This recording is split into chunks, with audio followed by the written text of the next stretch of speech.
space. Yeah, clear your mind. There ain't no reason for the fantasize. The moment's here and now, so Here we go. Welcome to the Comments from the Peanut Gallery podcast. I'm your host, Jordan Kurtz. I'm here with my man, the Savage King, Nate Smith. How you doing, my man? I'm doing good. I appreciate you having me today. Absolutely, man. I appreciate you taking the time. So, Nate, as we come to a close in 2018, it's been a good year for you. Yeah. Still riding the year out, undefeated. What do you look to see, or what's looking at, what's on the forefront for you as we come into 2019? 2019, I expect my hard work to pay off. Honestly, just like how my coaches actually, Mark Montoya, Danny Molina, Scott Moore, and Professor McBusy, all say they want me to be 100% in and make sure I dedicate myself to this lifestyle, this mixed martial arts lifestyle, which I do, and showcase my growth.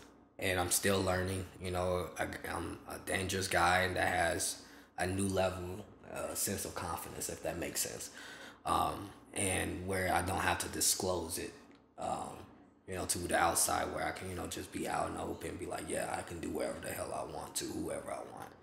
And most people don't get that. So, 2019 it's gonna be a great year. And we as a team, Factory X, as if you're not, have not seen yet, we're ranked number 3 in the world currently. So shout out to Factory X. I always put the X on your chest. We work hard, and we play hard too. If once we get the chance to relax, but mainly at the time we're working. That's all we do. We just work. We work hard and learn. Absolutely, man. So, speaking of the work, let's go ahead and make sure all the recognition is paid. You want to hit everybody off with your social media and your sponsors? Oh, yeah. I want to shout out to my sponsors, to Onyx Sports, Terphouse, Russ Jones Law, and then you got Versus as well. I really appreciate you guys for making sure we're all good. And make sure you guys check out my Twitter, Nate the Savage, capital S, number 1. And then you have my Instagram, the Savage King 125. Facebook is Nate the Savage Smith fight page. And you guys can follow me and keep up with me on my social media accounts. I mainly be on Instagram, but you'll catch me posting on everything. So yeah, make sure you guys follow me. And I also have some ambassador pages as well that's on my Instagram. So make sure you guys check that out.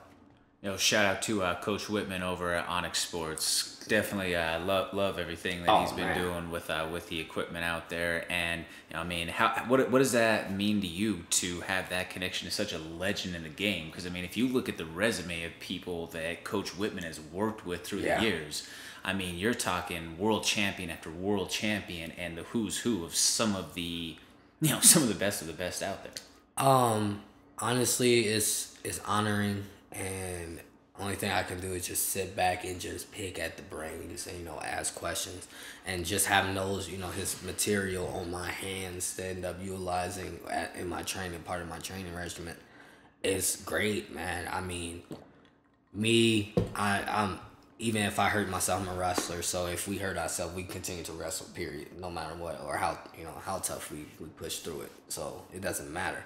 But good material goes a long way, and it's not that many that has good material.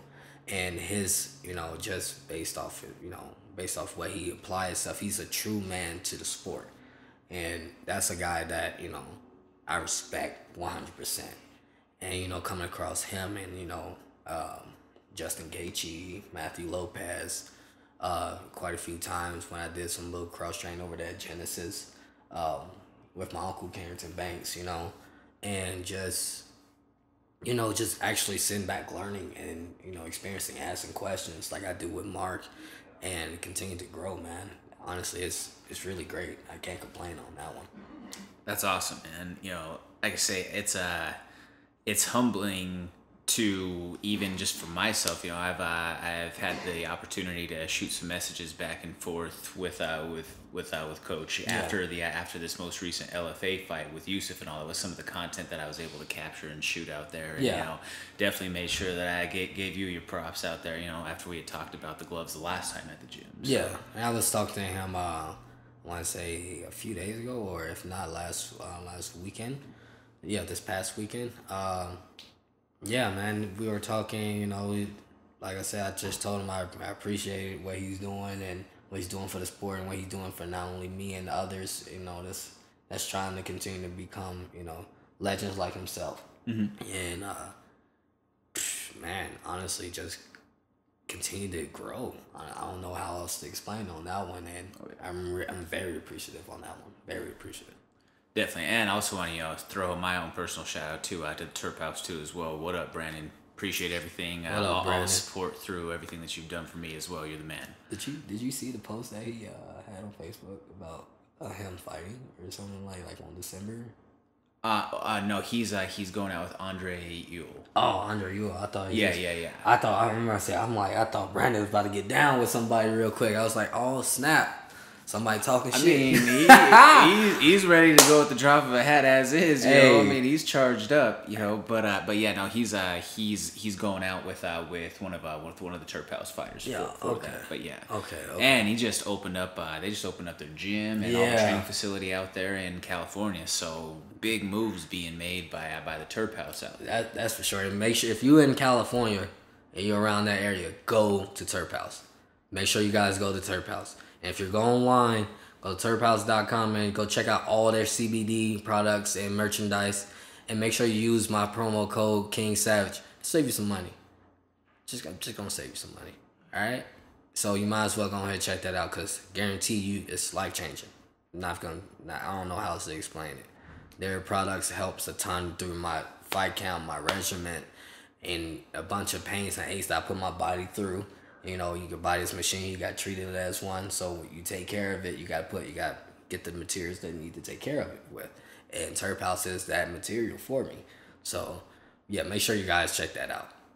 What is your favorite out of the product lineup to use? Are you an oil guy? Do you like? I mean, obviously you use a combination of everything. But what is your go-to for like direct after training recovery? Is it butter? Is it topicals? Like what is it what's your go-to product? My go-to is actually it's two of them. It's the oil and the lotion. I mean, it's like it works wonders, man. Soon as I know where like my aches and pains are, because I have goofy ankles, that kind of does their own little thing. Been like that since I was a kid, playing football back in the day. But man, I used to just sprain, pull like a bunch of inflammation, or jam my fingers, jam my hand, anything. And during the process, I'm like taking the material, taking some oils like in the morning and even after practice or when I get done working out. I mean, I feel refreshed even after like a few minute nap. And man, it works wonders, man. It works wonders. So oils and lotions is my thing. And the third option is the actual like pen, the pen itself. Okay. Some of which that contains some THC, so I don't mind it.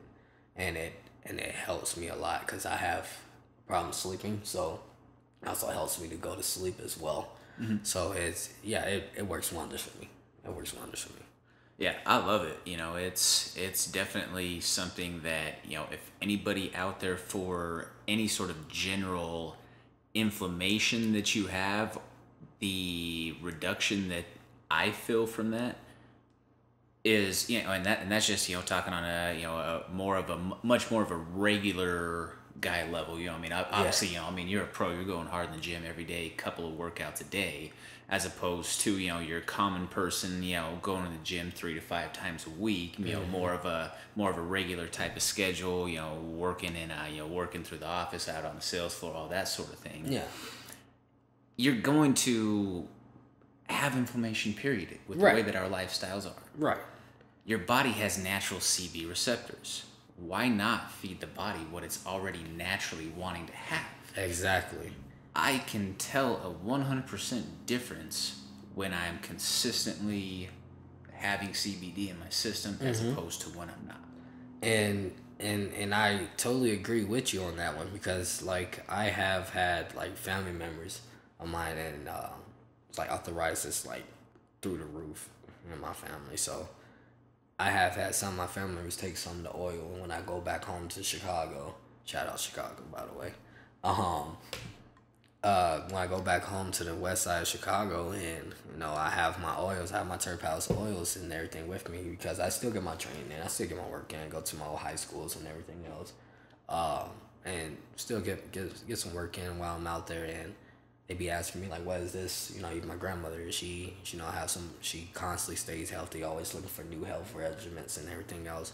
And normally my uncle end up helping out with that, because he kind of like a nutritionist, and just know the right things. But just from me going along the way and going a little bit more in depth from my experience with the sport of wrestling to the mixed martial arts world, where I had to learn so much what your body can do and can't do, let alone what you need to put in it, what not to put in it, what helps and what doesn't help, because everyone's body's different. So I gave my grandmother some oils, and for her to like put in her coffee, because she drinks a lot of coffee. Then I also ended up giving her like a couple of my lotions. She had like inflammation, big inflammation around her wrist area, because she kind of sprained her wrist off something simple, just carrying the grocery bags into the house. And honestly, I gave her that, and while my time was out there, and she started using, the inflammation started going away, like literally, like it was never there to begin with. And she's like, this stuff really works. Like, what is this? What's in this? So I started giving her a little bit more information, and I told her she can keep that, and I end up buying myself some more, and just end up keeping it for myself, and make sure she likes it. So I'm gonna try to make sure I send my grandmother some stuff, so I don't want her to buy anything. She's old as it is. I don't want her to buy anything else. No, exactly. Well, I mean, if anybody wants a great example as well of someone who went through a very traumatic and catastrophic type of injury, my buddy, not really necessarily my buddy, but one of my idols, Hans Molenkamp, is so if anybody watched the Bellator card from this Hawaii event, you see the guy who's out there with the monster fighters, the big dude with the handlebar mustache. That's my man Hans Molenkamp out there just bringing the thunder. Owner of Triumph United, does all the marketing for Monster. So that's the guy that I'm sure you're familiar with. Who he is, obviously, but he basically destroyed his shoulder in a training session. Complete shoulder blowout, and had to have it reconstructed a few months back. He is now back to looking like, if you watched a video of him training, can you tell which arm he had surgery on? So it's just like his recovery from that is just like screws, everything. He had to have his shoulder reconstructed and put back together, and he's back to looking like just a complete monster across the board. He was holding mitts for Michael Chandler before Michael Chandler's championship fight last night. Yeah.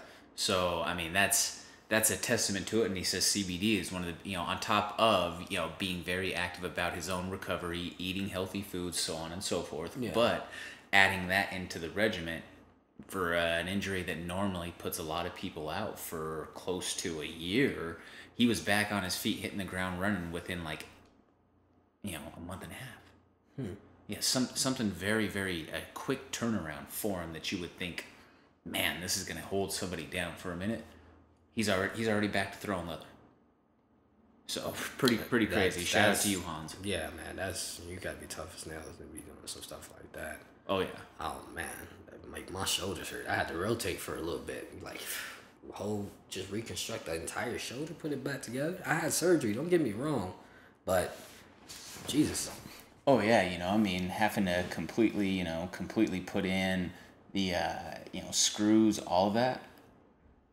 Just gotta make sure this is going. You're good. Keep on going. Oh man, you're good.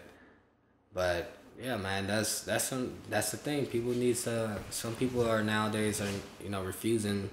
They feel like CBD is like marijuana itself, and it's not. You actually have to educate yourself.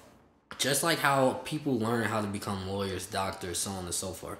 There are people that's also that learn and get degrees in the environment type of deal and learning on plants.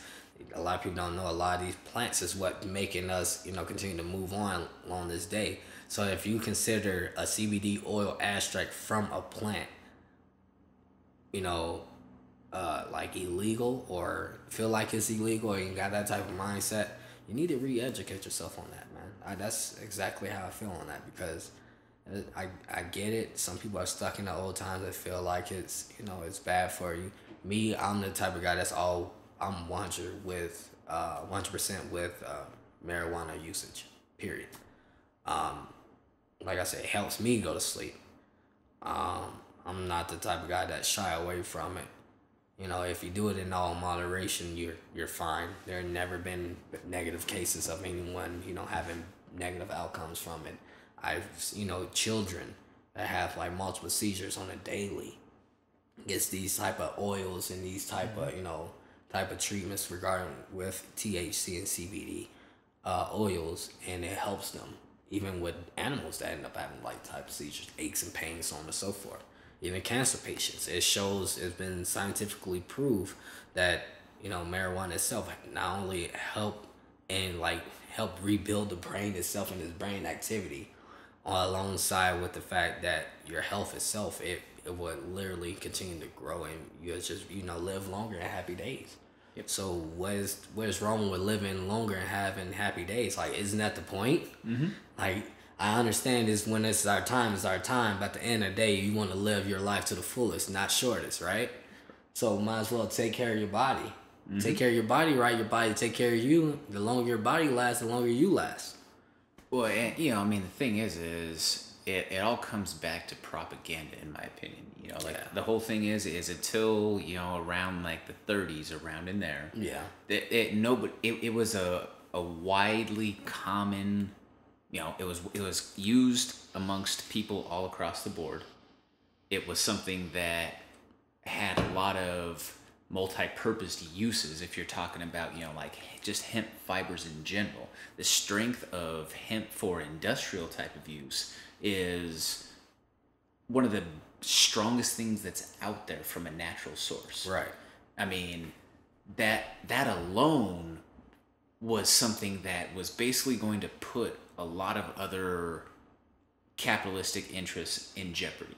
Mm-hmm. Then comes to the mass marketing of something like a propagandist film like Reefer Madness, who used every sort of derogatory term that you could use about it, putting out there as marijuana versus cannabis because it sounded Mexican, because it was something that people were going to, or labeling it as something that was being brought up from Mexico that, that had the Spanish sound to it to make it sound worse. Yeah. Using references or analogies that basically said that, it was going to make your white women want to sleep with black jazz musicians. Like, all that sort of stuff, you know what I mean? Like, our music for black African Americans, our music just does it all. So if they just hate, they just hate. That long, if you're that type of guy that make those type of comments, I don't want you around me. You might get punched in the face. I'm not gonna sit here and lie about that, because that's just plain ignorance at itself, at its finest, actually, for you to attack and criticize, and then let alone try to attack two races that has nothing to do with your subject. Right. Period. And some people try to bring in religion into that matter. I'm not gonna touch that subject because too many people are touchy about that. But at the end of the day, religion really didn't have nothing to do with it. Period. Nothing. No. But hey, again, if you're that type of person, stay away from me. That's all I gotta say. I'll go ahead and hit it on the head. Moses was high as fuck. The burning bush. Motherfucker, that's a plant that was burning, and you were smoking some good shit. Oh, man. Like, that's just the way that I interpret it.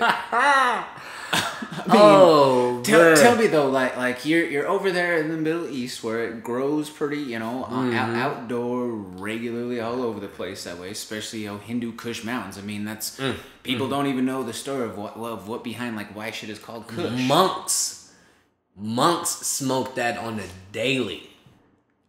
Yeah, so you see a bush out there that's burning out there in nature that you just happen to come by, and then you start seeing some shit after smelling or taking in fumes from this burning bush, and you'd be like, "Oh, you were high as fuck." Oh man, what happened? So I was talking to this burning bush, and I got some answers for you guys. Well, hey, at the end of the day, the truth is gonna come out. It's a bunch of states that self-passing laws, so I'm glad to see that it's happening. Like even in the state of Illinois, they still, figuring that out. They dropped the charge from being to a little minor misdemeanor, just having some marijuana on you, a certain amount though. But at the same time, where it gets to the point where it's being legalized, Detroit just legalized, Michigan just legalized it, and we're right next door to them. So it's just a matter of time where other states are gonna follow up. It's gonna be pretty hard for Iowa because they just stuck in the '60s. I'm just calling it. I used to live there. Don't judge me. Shout out to Central Iowa. Yeah, man. Shout out to Iowa Central. Iowa Central. My bad. Oh, you good? It's in Dirty Dodge. And shout out to my Taekwondo master, Justin Pfeifferlig at Pfeifferlig Martial Arts. Appreciate you guys.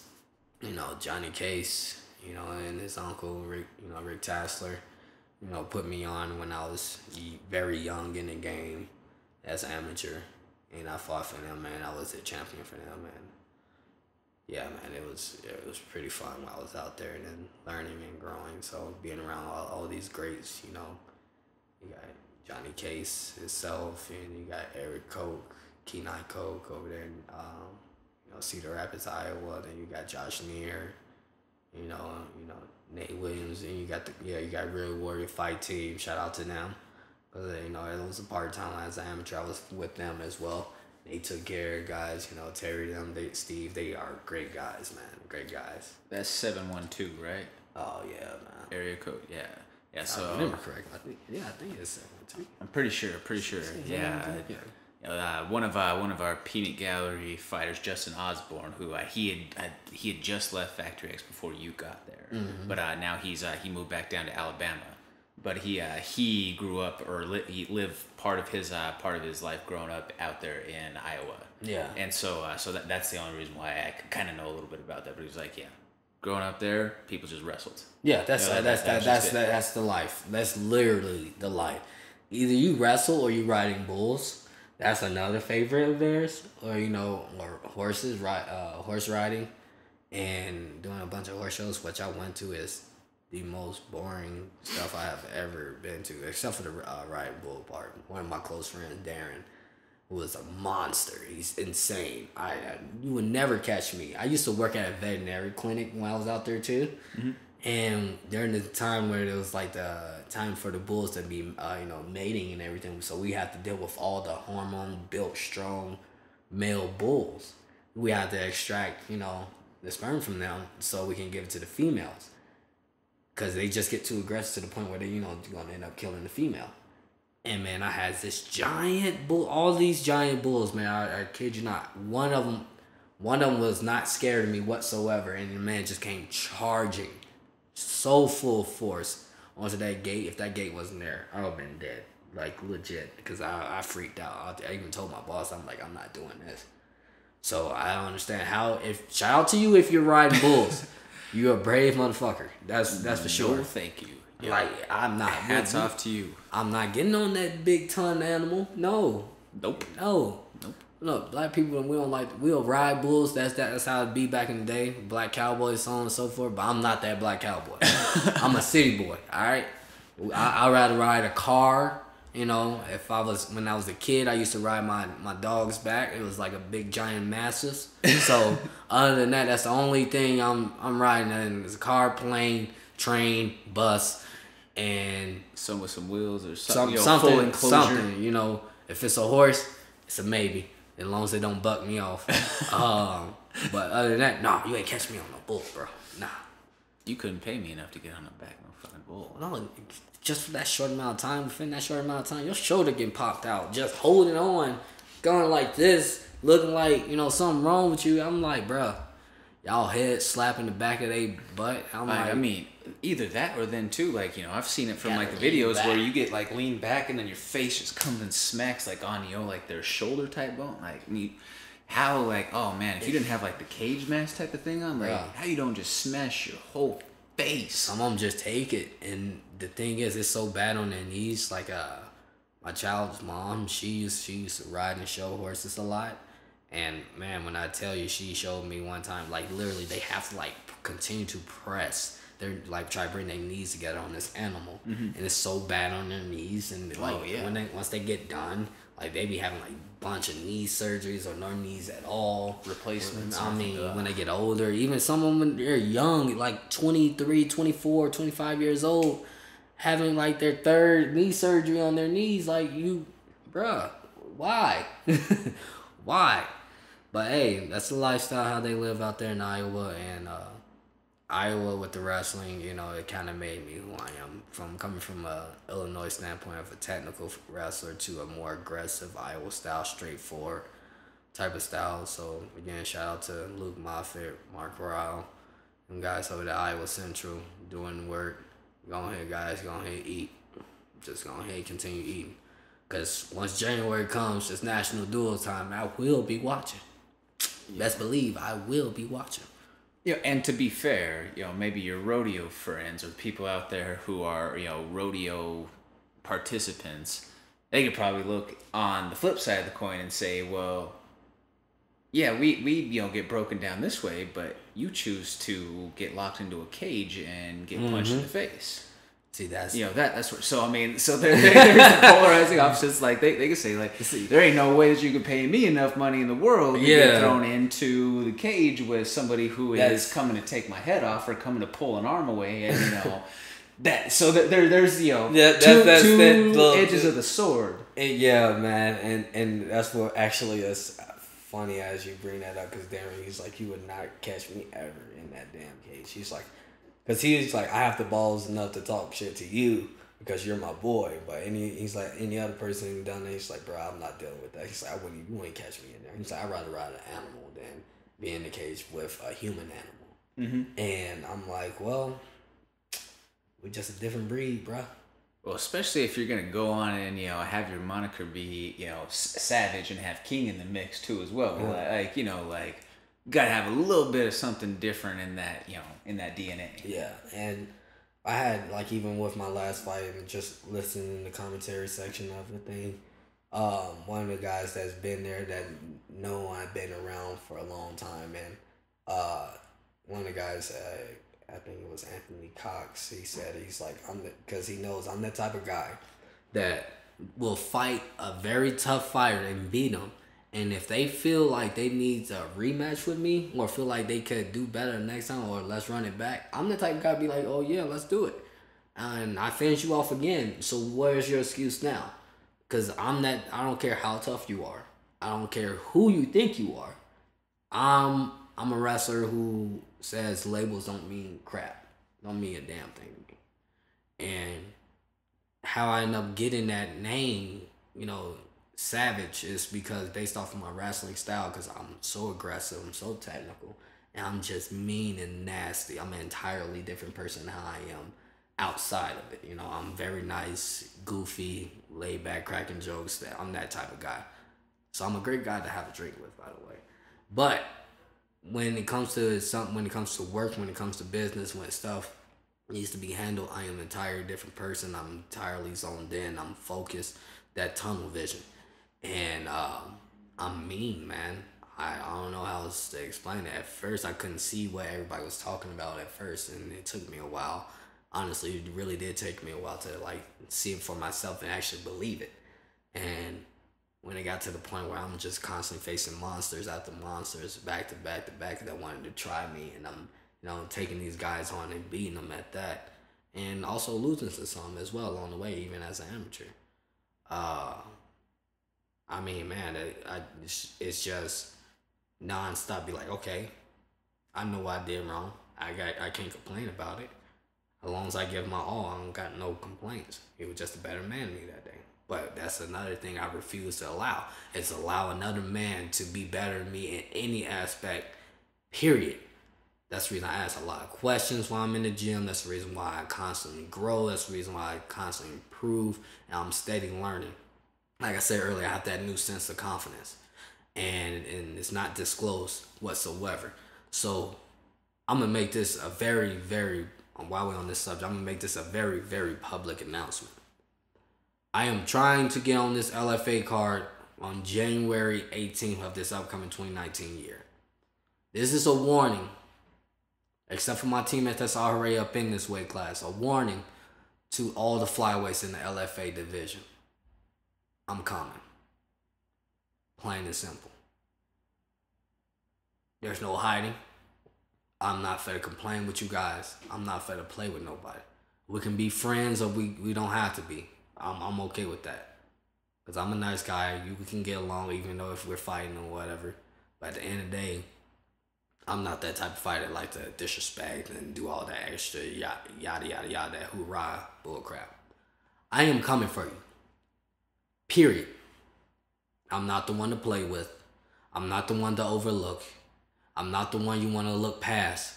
Because if you look past me, by the time you try to look back, I'm not even there. I'm already way ahead of you, let alone I've been past you, and you have to catch up. If you feel like you can do something to me, please step up to the plate. I'm not afraid to take no loss. I'm not afraid to fight anyone. I'm taking smart fights alongside with the fact that I am a person that will fight any person, anywhere, anytime. So please hear me when I say this. That's for the LFA, Bellator, UFC, One. I don't care. I'm coming. There's a new wave, new era is coming. The Savage is coming. That's the reason I put King behind it. Because I'm the king of this shit. At the end of it all. You can laugh at me, make your jokes, whatever, but facts is facts. Numbers don't lie. I'm not the one to play with. Period. So that being said, obviously you're looking to make that big push, but I want to kind of transition to something else. With the personal tie that you have, being Iowa Central, what is your thought toward the John Jones the whole pay? He basically, the way that he tweeted almost made it seem like that he just basically paid off the commission, to basically clear him. Like the way that his tweet was like, God, John, I love you, John Jones, but sometimes think a little bit before you hit the send button. Yeah, man. Just the way that something may be perceived. Because I know what he was saying was just basically okay, I just had to pay my fine and then, I'm good to go. Yeah. But perception is everything. And he's just, does little things that don't help himself. Right. And that's true. Because if I'm not gonna sit here and lie, I was, and partially still is a John Jones fan, except for some of the things that he do and say, which is kind of idiotic.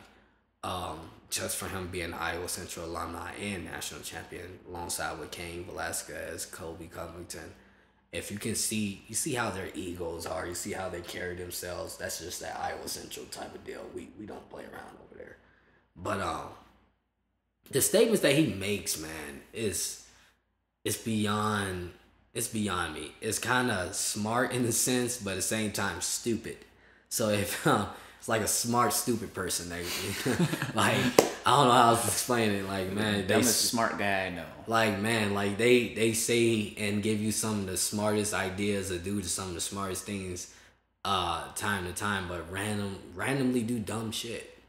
And John Jones, when he tweeted about my boy Anthony, you got my boy Anthony twisted, turned, bent, fucked up in all types of ways. Because at the end of the day, he's not no warm-up fight. He's not the type of fighter that you want to play with, Jones. Period. Anthony Lionheart Smith is coming for you. Period. And we all know it matches up well. It matches up well. I believe my boy Anthony will push John Jones, to his limit of where he's at and where he was at and where he's at now, and expose him on certain aspects of things.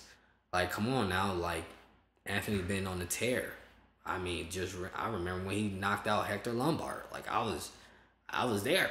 It was fun. It was exciting. And then he constantly went on from there. And after that one loss, and we decided to go up a weight class, and then the man just been on the tear. Legend killer. Mm-hmm. Back-to-back UFC champions, legends, and they can easily come back he can become a number 1 contender or become champion again, hands down. Before even Rashard Evans retired, you know, and you got all these guys that's in line. You got Gustafson too. Nothing to take away from Gustafson. That's why even my boy Corey Anderson. Nothing to take away from him either. But I believe Anthony is a more bigger threat to Jones, period, than DC will ever be. Because at the end of the day, even though Jones, you know, got it stripped from him because of his dumb, idiotic mistakes, he still beat that man. Mm-hmm. Hands down. In every way, shape, and form. He took him down, stood up with him, even got into some jiu-jitsu positions off of that, some Muay Thai clinches, and I mean, out-wrestled him. And at the end of the day, like, John Jones defeated that man. And I feel like it's going to happen for a third time. That's just my honest opinion.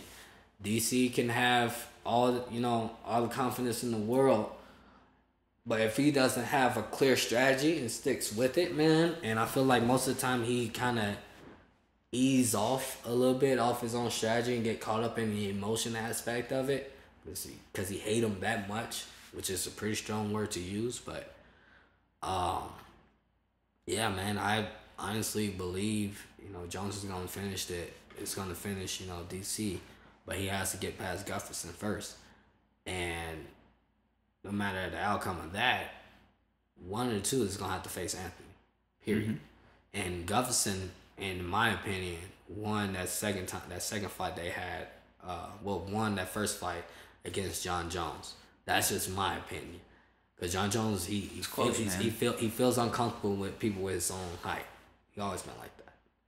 But if you haven't noticed that, but at the same time, when you got a person that's matching his same stride, that matching the same strength, that matching his speed, everything, every aspect, that's a dangerous person. So you want to fight that person, try to get rid of him, so you can go to the easy work. And John Jones don't got nothing laid out easy for him. He has too many guys on his heels, period. Anthony is one of them. So, yeah. And I think, like say, styles make fights in that way, and that's a tough matchup, overall. And I think overall, personally, and talked with Anthony about this when I saw him at UFC Denver at the Pepsi Center. And, this was all within the UFC meet and greet question thing that he did with Dan Severn, too. Gus is a tougher matchup for Anthony than John, I think, in the sense. So take away the mystique of John. Yeah. In that sense, like because I don't think that John can outbrawl Anthony. I don't think that he can outbrawl unless he were to somehow sneak in something to where he kind of clipped him like with a head kick or something to that effect. Mm-hmm. I think that Anthony is too tough, too experienced, and he has too much of a savvy in that portion of the fight game for John to be someone that will overpower him or will overmatch him. Yeah. I think that there's always going to be some sort of allure to John until somebody actually finally does beat him. He still kind of has that mystique of he nobody's beat him. Nobody has legitimately beat him. I don't give a shit. Fuck the Matt Hamill decision. The the no contest situation with the elbow that way. It was in a fight that John was already dominantly controlling.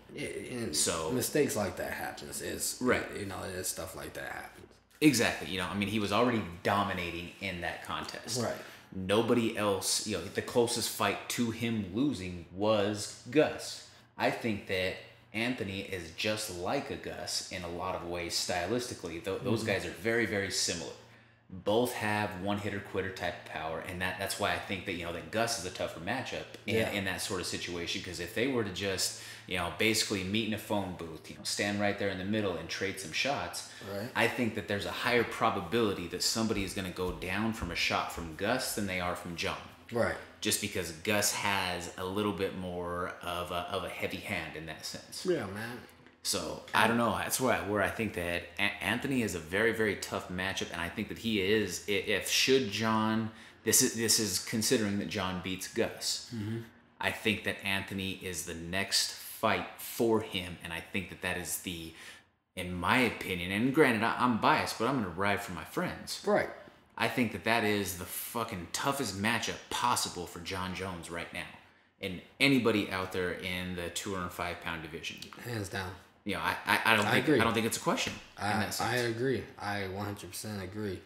And man, I'm not gonna be biased either. I'm the type of guy that constantly, be straightforward, be honest with yourself, and be honest with others, and you get, honest outcomes. And the honest outcome I believe in is Anthony end up being the UFC light heavyweight champion. Period. That's just how I see it. And pause. I gotta source this memory card. No, you're good. And that's just how I see it. At the end of the day, so overall, I mean, my man, it's just Anthony is going to be, but currently a dangerous individual. Period. There's no ifs, ands, buts about that. So yeah, I 100% agree. But I really would love to see Jones to get beat by Gustafsson, because I believe it's, the right thing to see, because honestly I feel like he got robbed in that first fight, and Gustafsson comes back, beats John Jones, and then, fights DC, and let's say if DC finishes, Gustafsson again, then you got Anthony in line. Mm-hmm. So there's no way around it. There's no way around Anthony. Ain't no way to avoid that, man. Period. I agree. So I would love to see that. What do you think about the news that's came about with Kane coming back? Oh man. Wait. Is the news coming out with Kane coming back? Oh yeah. I didn't even know that. Yep. I can't remember who. Let me look real quick, because I just saw a post about it the other day online about who they have. Cain Velasquez targeted. I think it's a March return. Huh. Against Francis Ngannou? Yeah, against Francis Ngannou. Oh, that's a fight. I wouldn't even know. Honestly, I wouldn't even know the outcome of that. You talking about two powerful, speedy, heavy guys at that. I've never seen big guys move that damn quick. Never. If Kane's healthy, it's not even a fucking question. No.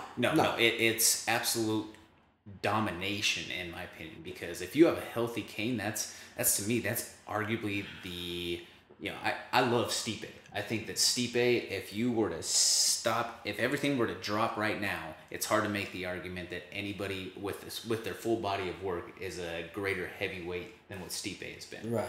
But if you were to say within that time frame of their peak performance, I don't know that you can say that there's ever been a more dominant guy than what Kane was.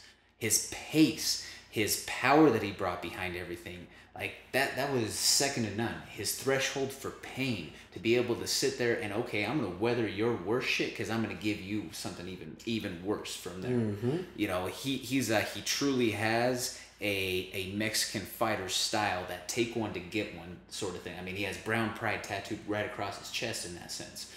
That is a dangerous man in that sort of situation. He fought against Brock Lesnar when Brock Lesnar was, full steroids, whatever you want to say. That was before any of this whole implementation of the USADA, the USADA framework was in, and even still, come on.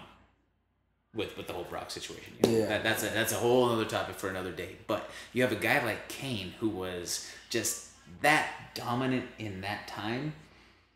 I don't know that there's anybody who you can say with a definitive measure was better than him at that time when he was in his prime years. Yeah, I can't. I honestly can't even think of some. To be honest with you, Kane is a dangerous man, period. That's not the type of guy I wouldn't want to run into that guy in the dark alley, honestly. No. If I do, I gotta keep a gun on me, because I'm not playing with him. I wouldn't play with him. He's not the type of guy you want to play with. What always has blown my mind about Kane, too, is his pace. Yeah. The fact that he is that big of a man, that is just nonstop. Bro, he moves like me. He moves like a little guy, man. Like, he literally moves like so freaking quick and swift, and his accuracy with his punches, and alongside with the power that's behind it.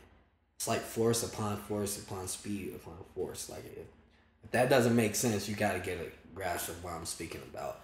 Just, give a bigger guy a little person's speed and attribute, and then you give a little person, a big guy's force and power. And man, you got a deadly combination, period. And especially with his size and the way he moves, and plus he can wrestle. Obviously, national champion, Iowa Central, D1 All American at University of Arizona. Arizona State. Sorry, my bad, guys. They would get pissed if you heard that. Oh, bro. Look, man, leave me alone. That's all I can say. Leave me alone. But yeah, and I mean, he's dangerous, man, in all aspects. So I can't wait to see how the future look for him, especially since the long layoff and what he's been going through, the whole USADA thing.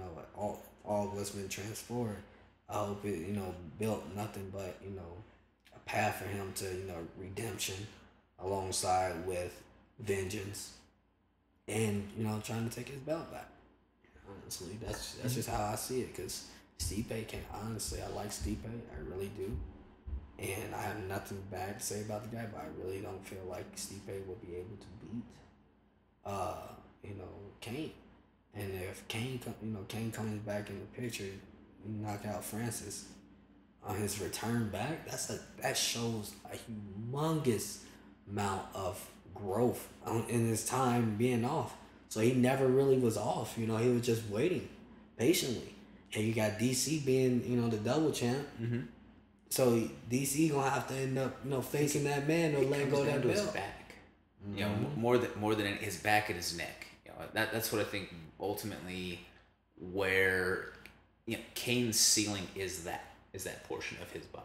Because if he's healthy, he's you're as good as penciling him in to be an immediate title contender. But if he has that sort of debilitating limitation from the back to the neck and that and that region along the spine, right? That's you see that time and time again. Father Time is undefeated.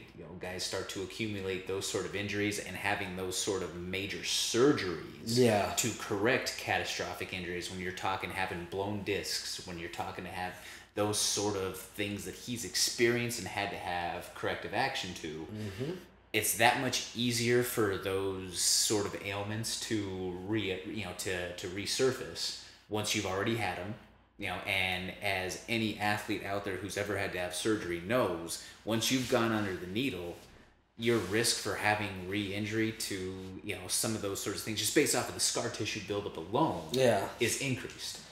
And this is where it relates back to me saying, you gotta treat your body like a machine. When you take care of your body, the better you take care of your body, the better. The longer your body lasts, the longer you last. And this is just a public statement for all athletes, not even athletes in general, just people in general. If you feel like something is wrong or a soreness that's not going away like it normally would, honestly, go get checked out. That's for my males and females. Females does, they always go to a doctor even off the littlest things and make sure they're fine. That's why, their health is proven too that women kind of live longer than men. Because we as men, we refuse to, go to the doctor and get seen for certain things and be like, oh, we'll be fine. But later on down the road where I've seen 86-year-old men, lifting, still, bodybuilding or moving around, doing things like they were like in their 40s or, mid 40s or 50s. And these type of old men, because they take care of their body, they get the medicine they need to do, they get everything checked out.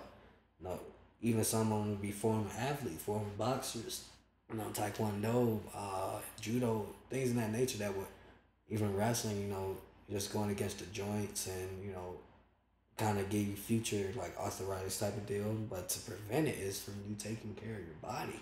Yep. And That's yeah, man. If he continues to take care of his body, for him to feel 100% healthy and to come back into the game after this long layoff, he had to be taking care of his body completely and build up that courage to be like, okay, I'm ready. Let's go do this.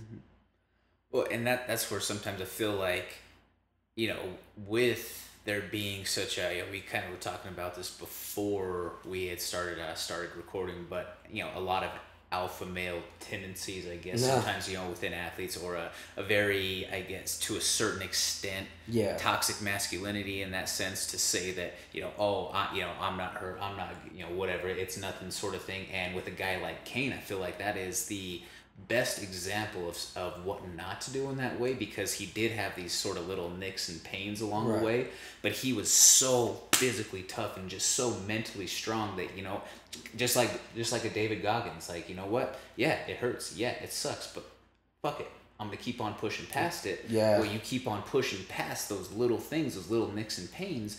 Those, if you don't get them taken care of, or if you don't give your body the right amount of recovery time to be back in a good state, and you're just going 100 miles an hour all the time, you're Right. eventually going to meet a failure point and you're going to crash. And I agree. Which, in the sense of human performance, or the body's performance, if you will, that's where what I offer to you, the injuries like disc degeneration, full on, blowouts of joints and things of that nature, because you didn't give it the proper recovery time.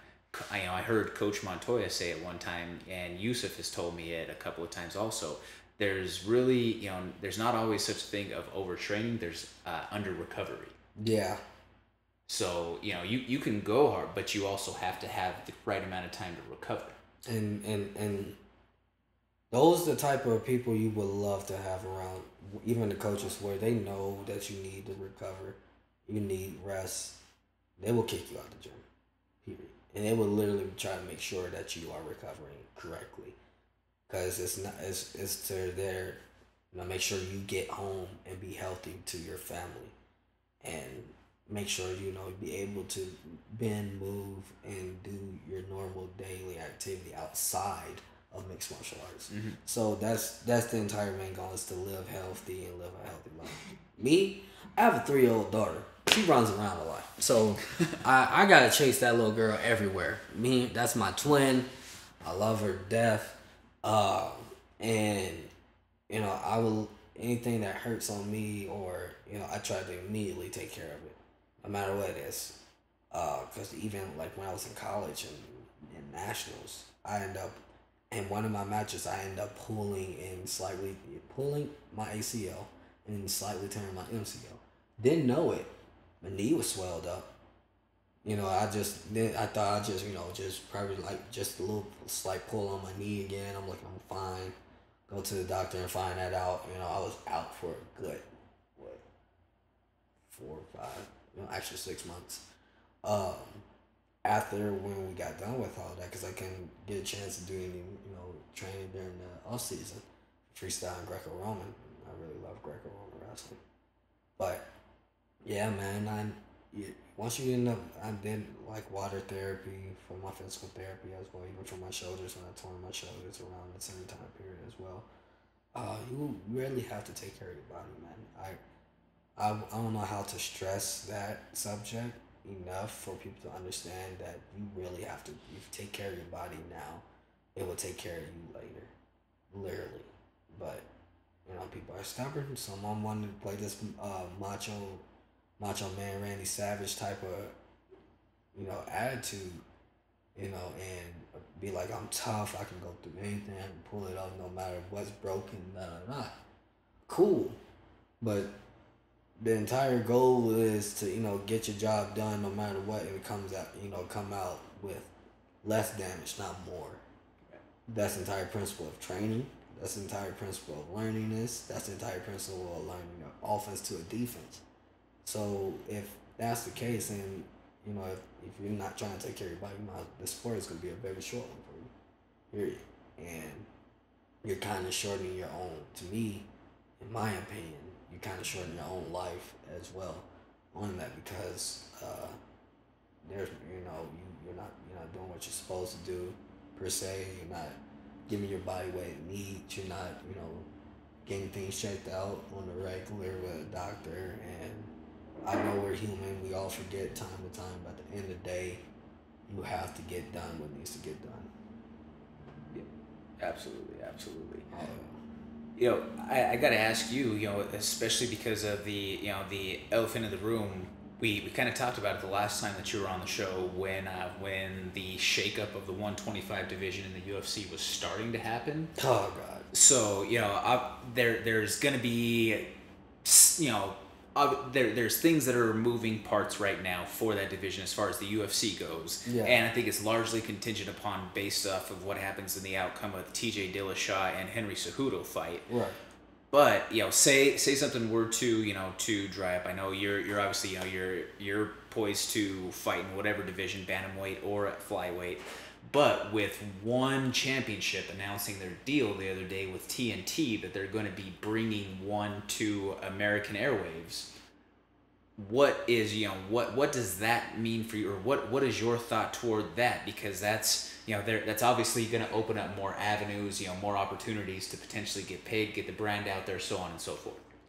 Honestly, man, I really don't have much of an opinion on the matter, just because since the UFC kind of floating things around with the weight division and everything else, I understand business is business, and certain things, in my opinion, is getting too political or too personal with certain people, so on and so forth. But I'm just here to fight, no matter who, what, when, where, and how.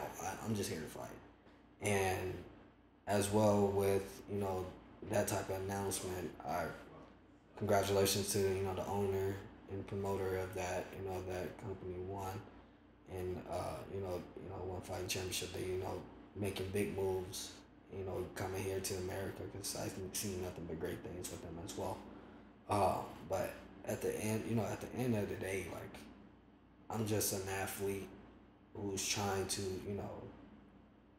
get on top of that world stage, showcase my skill, my art to the world, and show them why I am a dangerous person to begin with, and for them to get a sense of who I am behind that, and as well as see what I'm doing and who I'm doing it with, and just networking, continue to make connections.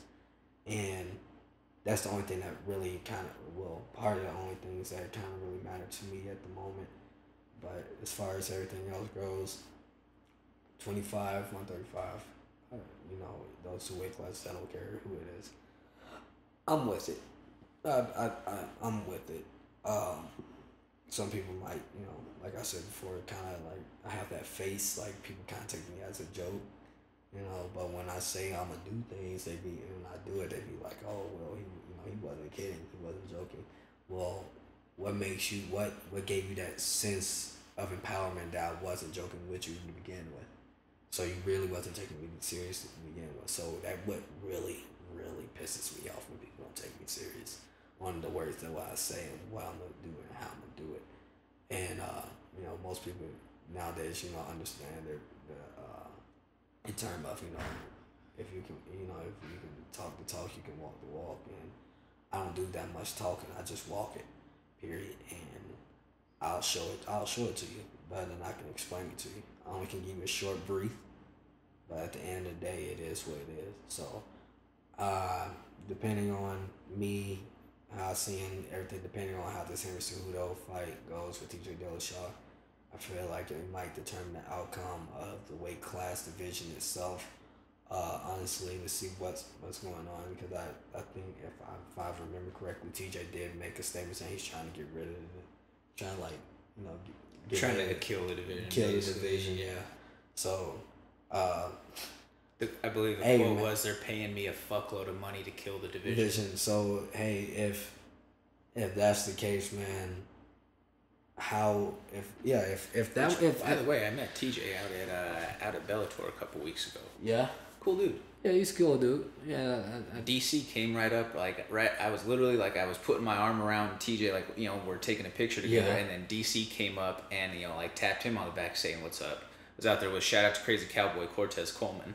But yeah, we were out there and just was like, holy shit! Like, there's 3 UFC titles right here between 2 people that I'm talking to. Like, that was pretty cool moment that way. But TJ is a very confident and dangerous dude, man, and I look forward to what the future has with him, and I look forward to working with him per se later on in life. That's if my teammate Chris El Guapo, don't give it to him first before I do. So like I said, we just shout out to El Guapo. Guap. But just like I said, we're young, we're continuing to learn. So is TJ, he's still young and he's still learning, he's still growing too. So again, it shows that's a dangerous individual, period. And fuck Cody Garber twice, and exposed him on certain aspects of things. And Dominic Cruz exposed some things on TJ, but TJ fixed it up real quick, and where there's no holes anymore. Well, Dwayne being that relationship and the synergy that him and Bang have is, it's the true example of when you can find that exact combination of fighter and coach. Yeah. That just puts the pieces of the puzzle together. Because that really and truly, I mean, ever since they have joined, TJ just has taken his game to another level. I mean, he has some of the best MMA wrestling that's out there. Not saying that he's one of the best wrestlers in MMA, but his wrestling as applied within his style to maximize what he does best. Just like you had mentioned earlier, the coach says, we're going to sharpen the sword of what you already do well. Right. He was a Cal State Fullerton wrestler at one point, so he does have a strong base, at least in that sense, to then be able to, dictate where action is happening to let his, he has scary hands for a 35. Oh man, and if you look at the roster, I mean, you got wrestlers we're pretty dominant. It's nothing. It's a bunch of wrestler champions. Even some that we 25, 35, not max at 45, 55 with Khabib, 70 with Tyron, not really at 85 with Bobby Knuckles, 205 and heavyweight with DC. And even the contenders behind that is a bunch of wrestlers. Mm-hmm. So man, get your kids in some wrestling. I'm just saying that right now. Get your kids in some wrestling. Teach them a bunch of life lessons. Outside, even outside of sport. It's the best base that you can have in MMA right now, as evidenced by the people who are at the top of the food chart. And it also shows where that athlete buy in with the coach. Hit it off with the coach. Not saying that being buddy, type of deal. Like actually listening, actually learning, actually growing, actually having these, this building that bond with them, and trying to be somewhere in that coach can end up helping you, take you there, and not only the coach is teaching you, but you teaching the coach as well on his or her capability of doing things. So shout out to all coaches that continue to grow with their athletes and continue to work and continue to, push them to their limits just like they push you to yours. And yeah, because that's how I hit it off with Danny Molina and Scott Morton. And even now with, Coach Mark Montoya and the rest of the guys, the coaching staff over here at Factory X, we are getting after it, man. And I buy in, and then especially me training with Joe Warren, picking at his brain and, constantly working with these legends, man, and these animals, and me being alpha male myself, and just constantly growing and just, laughter. We'll laugh, about certain things as we're being taught certain things, be like, yeah, a little dumb question, but at the same time, there's no such thing as a dumb question. So at the end of the day, they like that. That's the type of things they want. That's the type of things you should get out your athletes. It's those type of questions, that type of bondship that you have, to continue to uplift them and push them forward. And man, I that's why, like I said, I got that new sense of confidence where I know I buy in. I stick with my blueprint. That's what one of my old high school coaches used to say. If you stick, like, we can give you the blueprint, we can give you the instructions on how to do it. It's just up to you to follow them. And I stick with the blueprint. And shout out to Mike Powell, over there at Old Park River Forest High School, Coach Collins, now doing their thing. They're having a tournament today, so shout out to them. And yeah, man, I stick with the blueprint, and that, my coach, Mike Powell also used to tell me, he was like, religion based wise, it's 98% isn't, God is giving it to you to, he's doing it for you. It's up to you to do it, with that 2%. And he, just like that blueprint is that 98%. Your 2% is going to determine how this is going to play out. If you want to be a national champion, cool. So here's the blueprint to it. Train hard every day. Do what you need to do in the classroom. Constantly, make sure you're on top of your PCQ. Stay out of trouble as much as you can. Keep yourself away from negative people. Sacrifice a bunch of time from not only from your friends, even your family, to reach the goal that you're trying to reach and accomplish things that you never thought you would ever accomplish before, or beat people who you would never thought even facing or even beating before. So yeah, man, I stick with the blueprint, and Mark is showing me a different layout blueprint, and man, I'm all with it, and best believe I'm running with it till the wheels fall off. And even the wheels fall off, I'm gonna keep pushing that motherfucker till it's broke down and there's no more. Period. Yeah, we've had a great chat on the fight side of things. Let's change directions for a second, with it being the Christmas season and all, and given my my interesting traffic predicament that I had today. Santa. So I can't even make this shit up. Santa, a dude out there in a Santa outfit. He's driving a little like Nissan Frontier, and his chair, like his red velvet chair, and the cushion fell out of the back of the truck along I-25, right here in Denver, Colorado, and traffic is basically at bumper to bumper standstill and having to slowly weave around because these people are and the best part about it is his wife, or whoever the lady that's with him, is dressed up in a Mrs. Claus outfit. People are out here in Santa outfits, probably going off to make some appearance, but literally got held up in traffic because of a dude in a Santa suit having to pull his chair out of the middle of the highway. Imagine being in New York. Oh, man. SantaCon. I literally just learned that was a real thing. Like Comic-Con, but SantaCon. Like a bunch of people that try to look exactly, or the ideal look-alike of a Santa Claus.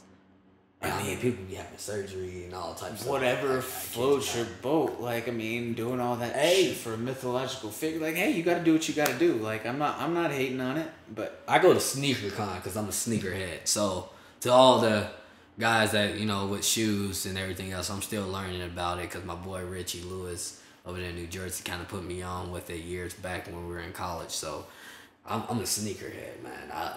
I go to SneakerCon, even though it's even in the one in Chicago. I didn't even know that stuff exists, but yeah, bro, it's kind of weird, bro. So just imagine if being in New York with that type of traffic, which you got to be stupid to have a car in, to be honest with you. And then let alone, there's a bunch of Santas driving, walking everywhere, on every corner, every block, especially in Manhattan, man.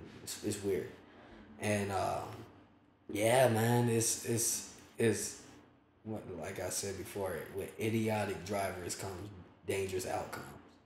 And there's a bunch of people that can't drive. Oh no. Just say they freak out about snow, rain. I'm from Chicago where the worst bipolar weather is. And I never complain.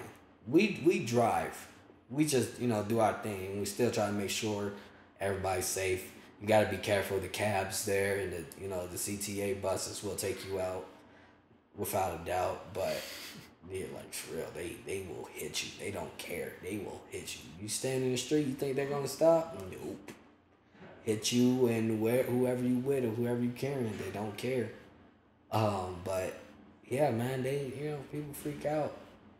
You have any special plans for Christmas? Doing anything, doing anything crazy, going anywhere, any of that? No, man, honestly, like I referred earlier about the sacrificing time, I'm going to be working, training, continue to sharpen my sword, to get ready, waiting on this call with the LFA or whoever, and trying to continue to better myself and, spend time obviously with my daughter, Adeline, Miss Smith, I love you. And, continue to grow and try to make my dreams a reality. And for the part, I'm already in the making of making it happen, and to a reality standpoint. So yeah, man, I'm not doing nothing too crazy. So I'm gonna be around here in Colorado. Yes, if last minute change or something, I might go to Omaha. What is the biggest thing on your daughter's Christmas list this year? What's that look like, for a 3-year-old's Christmas list? I'm so out of tune with what little kids want or are interested in so many different ways. I don't know. I kid you not. My daughter tells me and her mom that she wants candy. She don't want nothing else. She wants candy. I'm not kidding you when I say this. She's like, I don't want no toys. I don't want I don't want no clothes, no shoes. I want candy. She don't want money. She wants candy. And I was like, other than candy, baby, what else do you want? She was like, I don't know. You pick. Like, that is her response. So I'm just gonna give my baby some puzzle. So like, she likes to play puzzles and read books. So I'm gonna buying her some puzzles, some clothes. My mom bought buying her some shoes, some Jordans. So I'm gonna buy her some clothes to match with it. Yeah. Cause she gotta be stylish just like a father. So yeah, I'm just gonna just do that. So just train, continue to sharpen my sword, continue to grow, and prepare for whoever. Just staying ready, so I won't have to get ready. Once you stay ready, you don't have to get ready. So absolutely, this is exactly what I'm doing right now. That's awesome, man. Well, so as we tie this up here, I just want to say once again, thank you very much for taking the time to come on the show. Really appreciate all the support that you have for us on that side of things. Of course. I want to throw a quick shout out to everybody else at Factory X and the rest of our comments from the Peanut Gallery crew. Thank you guys for everything. Shout out to Beyond Bridges Music as well as Lion League Music out there for all of the audio work that you've helped out with for the podcast, for the different videos and things of that nature that we put out. Mm-hmm. Thank you guys for everything out there. Make sure you go to www.cftpg.com to pick up any of your official show merchandise. Thank you guys very much. And thank you folks for listening.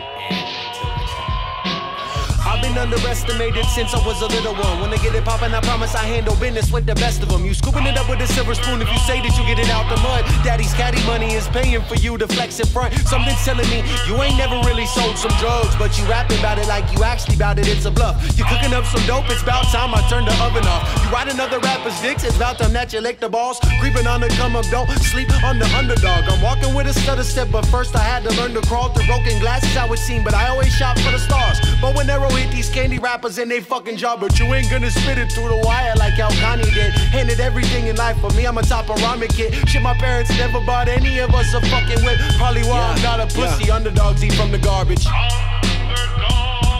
Hey, yeah, I'm a motherfucking underdog. Hey, yeah, I'm a motherfucking underdog. Yeah, I'm a motherfucking underdog. Yeah, I'm a motherfucking underdog.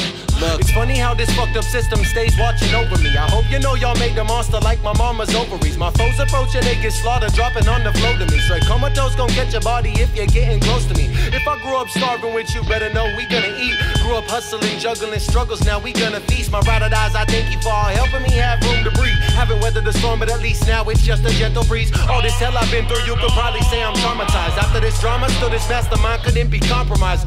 Yo, tried to get me signed on the dotted line. lines. I'd rather get it from the gutter. Kids get handouts all the time. Couldn't even start around getting handouts all the time. That's not how I'm gonna get mine. That's not how I'm gonna get mine. Motherfucker, ball for mine. Hitting pips, split your noggin. I'm killing kids like it's Columbine. Flipping switches, get dollar signs.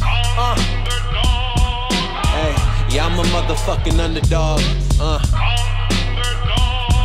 Hey, yeah, I'm a motherfucking underdog. Yeah, I'm a motherfucking underdog. Yeah, I'm a motherfucking underdog. Look.